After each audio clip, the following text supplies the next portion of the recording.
close till I get up. Time is barely on our side. I don't wanna waste what's left. The storms we chase are leading. Hi Live! Welcome back to our channel. So for today's video, share ko sa inyo kung paano mag-recommend ng page sa Facebook. So simulan na natin. First, punta tayo dito sa ating account. So ayan. Yan ang Facebook ko. Then, punta tayo sa home. Punta tayo dito sa search. Search natin yung gusto nyong i-recommend. So, ako, ang i-recommend ko, si Cook Delights. So, click natin yan. Then, ito guys, para ma-recommend natin sila, click natin tong follow. Yan. Yan. So, naka-follow na ako. Then, after that, click natin tong reviews. So, ayan. Dito guys, may lalabas.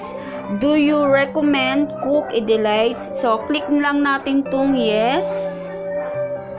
Then, dito, kailangan natin magbigay 25 characters. So, ako, ang i-feedback ko sa kanila, kasi talagang masarap ang kanilang mga cookies. Try nyo guys, at talagang hindi kayo magsisisi.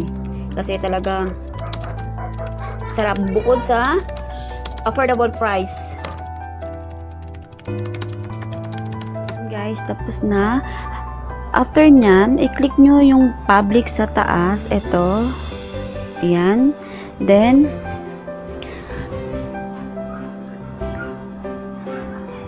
pipili kayo kung anong setup ang gusto nyo. Kung sa public nyo ba i-share, i-recommend, or sa friends. Ako, sa friend ko pinili. So, after that, click nyo naman yung share.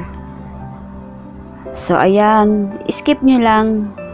So, ayan. Tapos na. Ganyan kadali lang mag-recommend ng page sa Facebook. So, guys, kung nagustuhan nyo ang video kong ito, bigyan nyo naman ako ng isang thumbs like. Then, don't forget to subscribe to our channel para ma-update kayo sa mga video na aming i-upload.